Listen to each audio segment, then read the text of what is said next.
Attorney Connie Rice is joining us, one of our top civil rights attorneys, I'd say, in the nation. Good morning, Attorney Rice. Oh, Dominique, it's great to be with you. Good morning. Thank you so much for giving us your time this morning. It has been such a turbulent and crowded time in terms of information, stories, incidents coming out around policing, the protests, the trial. How are you feeling right now? I mean, you've probably sued the LAPD more than any other individual on the planet, and also worked with them to try to help them get it right. How are you feeling as you survey where we are right now? Well, Dominique, I was just reading Floyd's editorial in the Washington Post this morning, and I was very happy to read that the Floyd family feels that the Chauvin verdicts were what he called a measure of justice. I think he took Vice President Harris's phrase and adopted it, and so I'm glad. I thought it was a measure of accountability, but I don't want people to view this as a failure, because it's not. There's a measure of accountability and a measure of justice for the Floyd family. But it says nothing about the systemic injustices of the criminal justice system. And it says nothing about the system working. These verdicts happen in spite of the system. The only reason that Chauvin got even charged, Dominique, is because you had a 17-year-old with the presence of mind to take her camera out. Because you see, that incident, the murder of George Floyd, was described in the police logs as suspect died in hospital after medical event, in course after arrest attempted.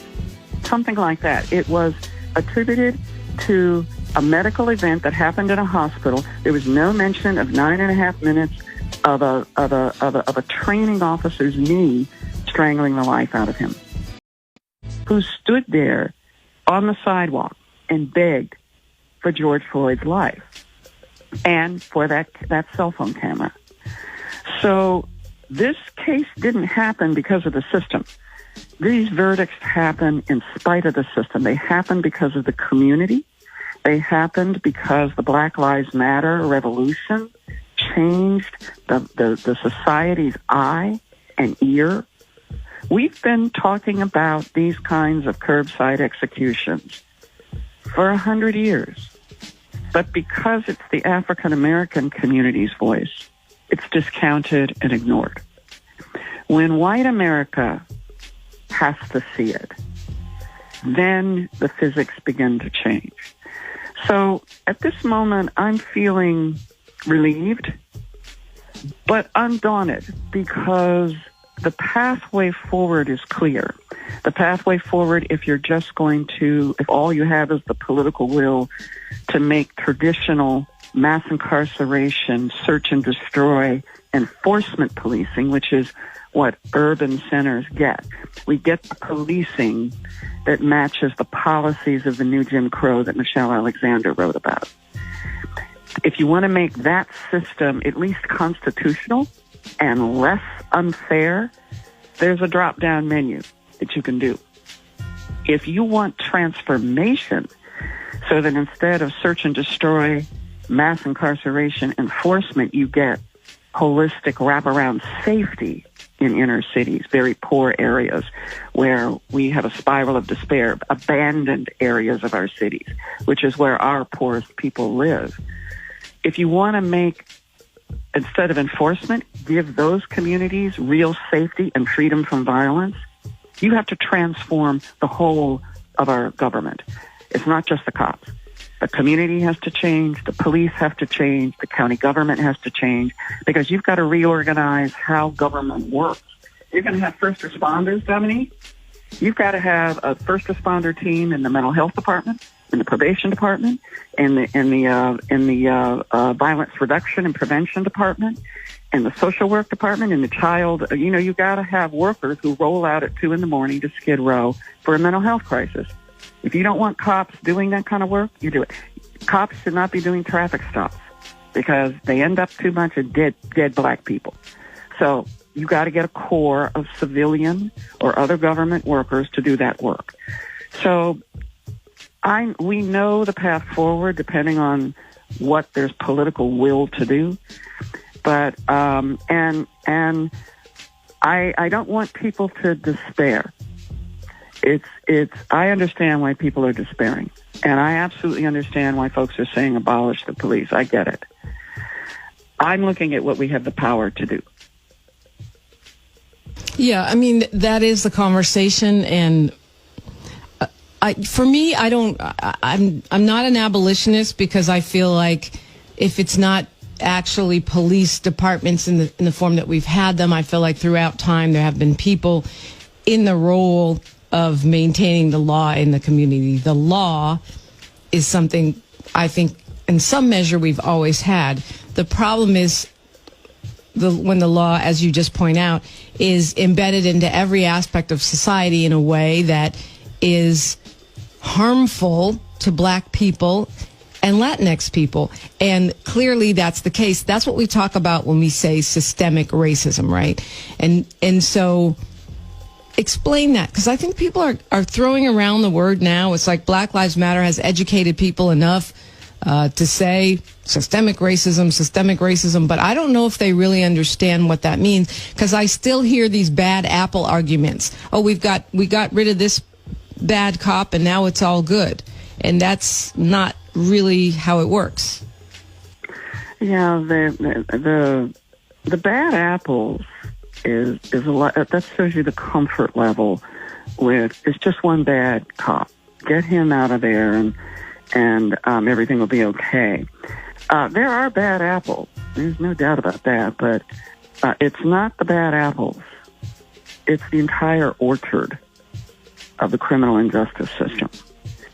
And that's too big of an idea. And so people want to say it's one bad cop. Well, you want to know something? Mark Furman of the LAPD, O.J. Simpson fame, O.J. Simpson trial fame, and Derek Chauvin, they, in their departments, they were training officers. They were police leaders. So in that culture, they would not have been considered bad apples, okay? Before they fell out of grace, they were considered leaders.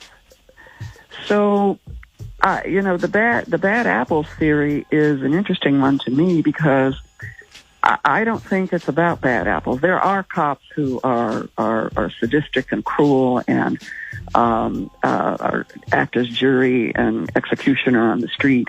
There are fewer of them now than there were 35 years ago, but and you need to get rid of them. But it's not about the bad apples. It's about the entire culture of law enforcement. And right now, that culture is deployed to carry out some pretty toxic policies. And rather than talking conceptually, Dominique, there's one statistic that sort of stops police chiefs in their tracks when I use it. And it grabs their attention because when you start talking about mass incarceration, when you start talking about the war, the adverse impact of the war on gangs and the war on drugs and the feeding of all of children in gang-dominated neighborhoods into the gang database. It's a branding system. You have everybody in the neighborhood with a record. So the first question that you're asked if you're an African American and you're stopped in South LA is, are you on probation or parole? It's not, may I have your license and registration? All of that is too much for people to kind of knit together. So I talk about it in terms of the results. This is what mass incarceration looks like. If you are an African American man living in Nickerson Gardens housing project, which is in Watts, LA, Nickerson Gardens housing project is so big, it's its own census tract, Dominique. And Dr. Raj Chetty from Harvard analyzed the data, the census data for Nickerson. And he concluded something astounding.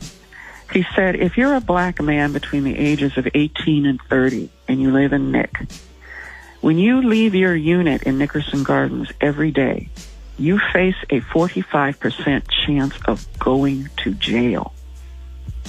Every day you step out of your unit, you face a 45% chance of going to jail. Not being stopped, Dominique. That's 90%. That's what mass stop and frisk looks like. That's what mass incarceration looks like. That's what this criminal injustice industry looks like. That's the product. That's not just cops. Cops didn't vote for indeterminate sentencing, 3 strikes and you're out. They didn't vote to build these prisons, but they are the enforcers of these massively unjust crush and control national policies that have been enacted in poor communities of color. For poor white communities, you've got a different kind of crush and control. But what we're talking about is our poor communities. And when you look at that stat, Dominique, I look at that result and I say any system that produces that is wrong. I start there. So we're talking with Connie Rice, a civil rights attorney and former member of President Barack Obama's Task Force on 21st Century Policing. I want to ask you about that because one of the things that stood out to me was this idea that maybe local prosecutors should not be the ones that are dealing with police abuse cases, officer-involved shootings. Maybe there should be an independent kind of prosecutorial board. And, of course, that hasn't happened, but it seems like it makes sense. DA Jackie Lacey was pushed out over just those kinds of conflicts of interest and problems that were cited by the community. Now you have DA George Gascon, and it seems like the reform agenda that we voted him in to enact is being shut down by prosecutors' unions, police unions, and to me, that seems crazy. I elected you to enact a certain kind of progressive prosecutorial agenda, which is something that's happening nationwide. It's a movement. It's not just LA. And yet the people that work under you, the prosecutors that work under you, can shut that down, even though that's not the will of the people. To me, that makes me wonder if local prosecutors can ever bring justice for us. I think what you're seeing is power concedes nothing, and you're looking at changing the power equation within the prosecutorial side of this criminal justice machine. And right now, they've got a pretty good deal. They've got a plea deal mill. I always said if I ever headed up the public defender's office, which would never happen in 1,000 years, they would never put me in charge of the public defender's office. But if I were in charge of the public defender's office, I would simply insist that no case be pled out. Make them try every single case. That would shut the system down. It would bring it to a screeching halt, because what happens is people are forced to accept pleas for crimes they did not do, simply to avoid a life sentence. They have such draconian sentencing infrastructure and machinery that they have such leverage that they can just force people to plea, and they rack up a lot of, like Wyatt Earp, they're racking up a lot of wins on their belt so they can run for some other office. But they're not concerned with justice. They're not concerned with making people safe. They're concerned with winning cases. And they've set up a system that's sort of an automatic conveyor belt, an assembly line, that's nothing but plea after plea after plea. And they don't examine how the cops got the pleas. They don't particularly care that they're accurate. So that's the machinery of mass incarceration on the prosecutor side. And you're absolutely right. You can't investigate your friends.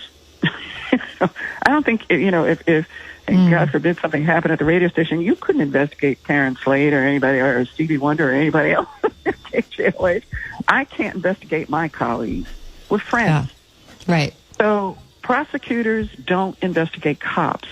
The reason the Attorney General had to come in to Minneapolis to take over that prosecution is because the local prosecutor knew those folks would not survive if they went after those cops. So you need an independent prosecutorial unit that has nothing to do with the rest of the DA's system that puts regular folks in jail. You need a separate unit that has a separate career ladder. And I'll tell you what, I interviewed the prosecutors who tried to put Rafael Perez in prison. Remember the gangster cop, the crash gang officer who with David Merrick was stealing drug money and planting evidence on people, and they were just a bunch of rogue gangster cops. The whole Rampart cartel. Scandal. Yeah. And I interviewed the prosecutors who tried to go after him. Okay, when they were trying him, the other prosecutors sat behind the defense team for the cops who were charged. In other words, they did not want any cops prosecuted, even though they were corrupt. Those prosecutors were ostracized.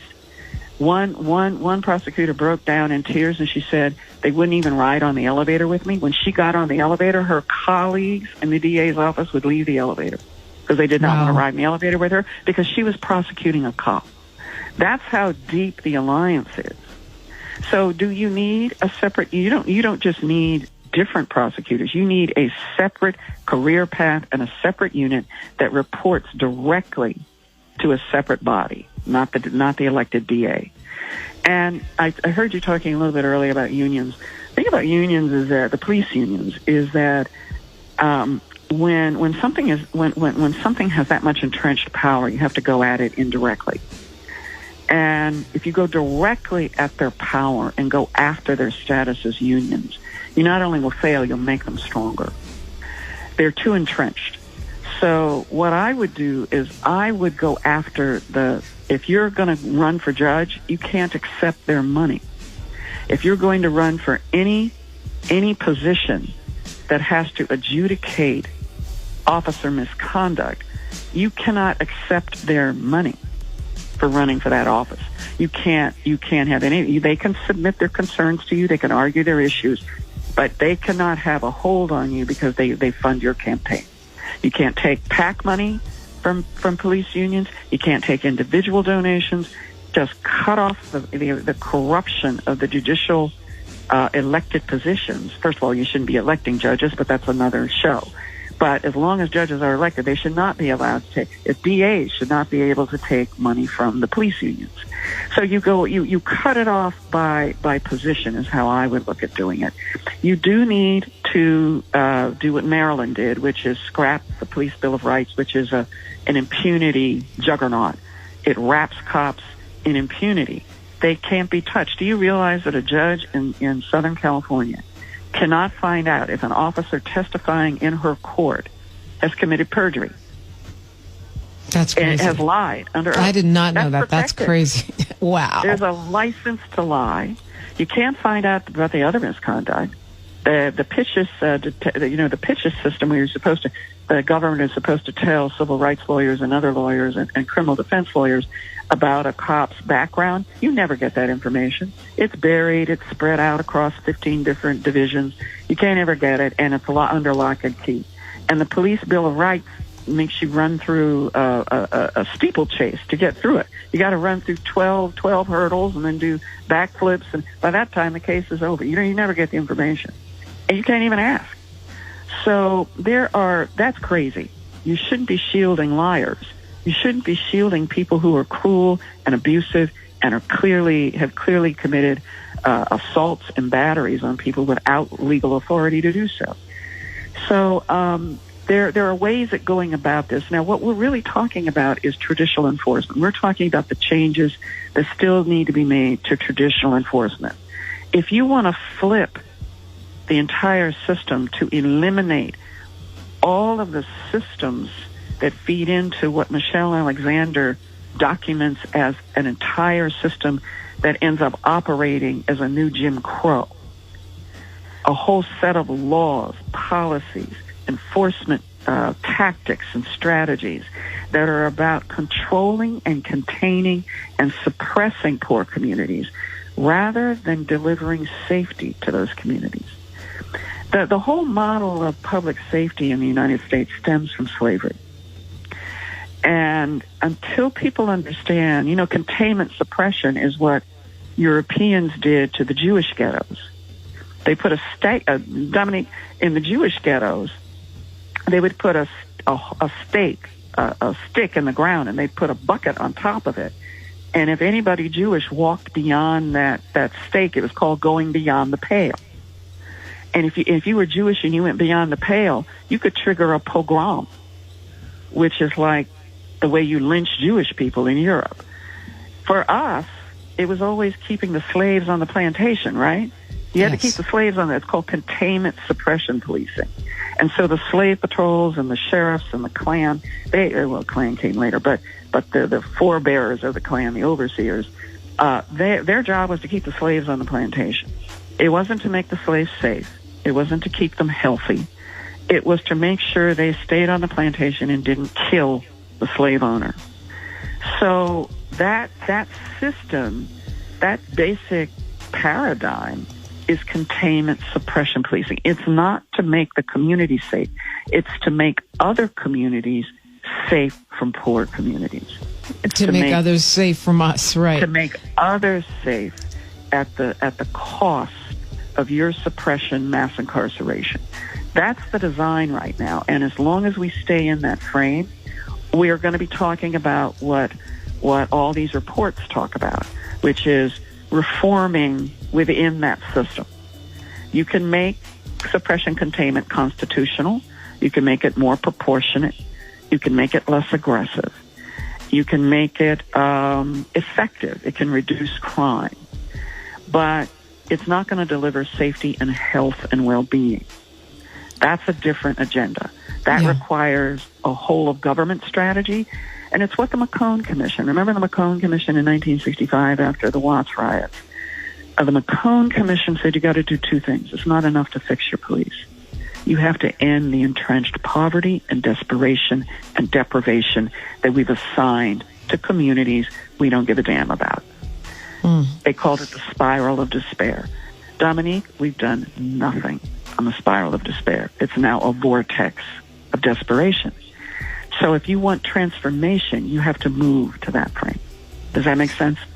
Absolutely. It's 5:33 in the morning. We're talking with civil rights attorney Connie Rice. I didn't want to just skip over abolition because it's a growing movement, and certainly Black Lives Matter has said things that they were going to do or that they wanted to do that I did not think were possible, and then they turned around and made it happen. So I'm willing to concede I could be wrong, but my instinct is more along the lines of what you're saying. We're going to have to root out systemic racism. We're going to have to deal with these underlying conditions of poverty and lack of opportunity in order to get to equal justice under the law for Black people.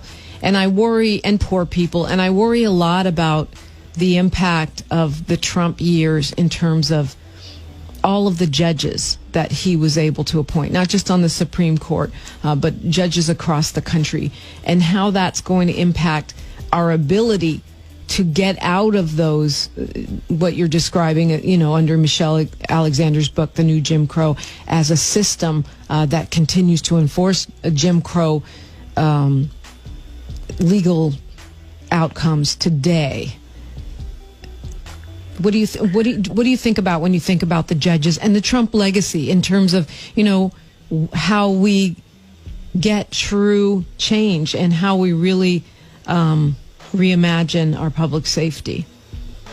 We know how to reimagine our public safety. We've done it with the Community Safety Partnership with LAPD, but it's a carve out in its own separate bureau. It's a different system it's not policing. It's a wraparound safety strategy that's done with community members. That aside, getting back to the strategy, the Trump judges are we'll see how bad all of them are. I was encouraged by Donnie Ray Willett, a Fifth Circuit judge who basically slammed qualified immunity for cops. I was stunned to read that opinion when he said basically it's a catch-22, a Sherian staircase for families trying to challenge police abuse. So, we're just, I think it's going to have a terrible impact, but I can't tell you how it's going to play out case by case, bench by bench. The abolish the police, I understand why the Black Lives Matter revolution is having that as a solid goal. We've had 400 years to get this stuff right. And how much longer? I get it. I also understand power. And if they can get that done, then I can retire. In the meantime, I'm going to focus on making this system as undamaging in traditional enforcement framework, as undamaging as it can be, and as fair as it can be, given that it is a fundamentally unfair paradigm. I've gone to transforming. There was a question, can you even ask people in Nickerson Gardens and Jordan Downs to trust police? No, you can't. Not until you have truth, reconciliation, until you have accountability, and then you can work toward that reconciliation. That's what the Community Safety Partnership cops did with the Watts Gang Task Force. And after 14 years, they've got a dynamic that has drastically dropped the homicide rate within those housing projects without arrests. The community organized itself for safety, and the police came in to reduce the violence enough to allow the truces to work, to allow the negotiations about, look, we need our libraries, our public spaces, our parks, our pools. They can't be controlled by the gangs. We need our kids to be able to play in the park. We need people to be able to sit out on their stoops and enjoy summer night lights activities without fearing bullets. So all of that takes a neighborhood system that negotiates with the gangs without arresting a whole bunch of other folks. And you come to an understanding of how those activities are going to go forward safely.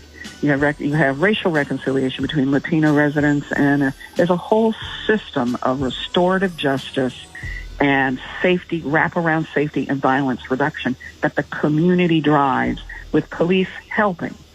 And the police are not there. These cops don't make arrests for minor stuff. They only make arrests for violence.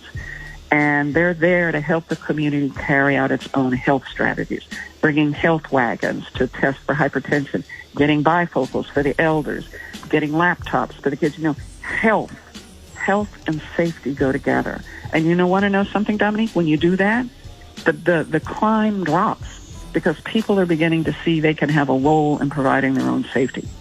So that's the transformative model. It's a public health model. It is not a shock and awe, search and destroy enforcement model, which is what traditional police do in inner cities.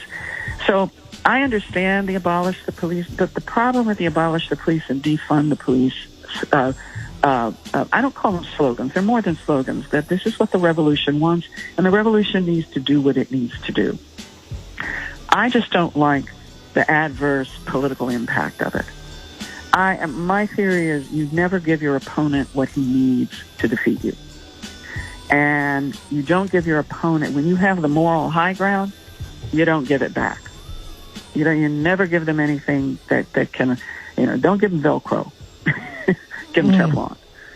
And I never give my opponent anything that he can use to defeat me. So I'm looking at the power differential. If this isn't South Africa, if it was South Africa, we could do it. But we are the minority, and for African Americans, we're a declining minority. And we've got to ally with that coalition that you saw marching under the Black Lives Matter revolution. You had 20 million people in the streets in a pandemic, Dominique. They took a hashtag and turned it into an international movement to make Black Lives Matter. And the thing that was different is that you had about 15 million white people joining that revolution. That's why people should have a little bit of hope, because once that was a tipping point, now you've got to keep that coalition together, and that's the power of that revolution. And they changed the national discussion. These verdicts in the Chauvin trial, I firmly believe, would not have happened without the Black Lives Matter revolution.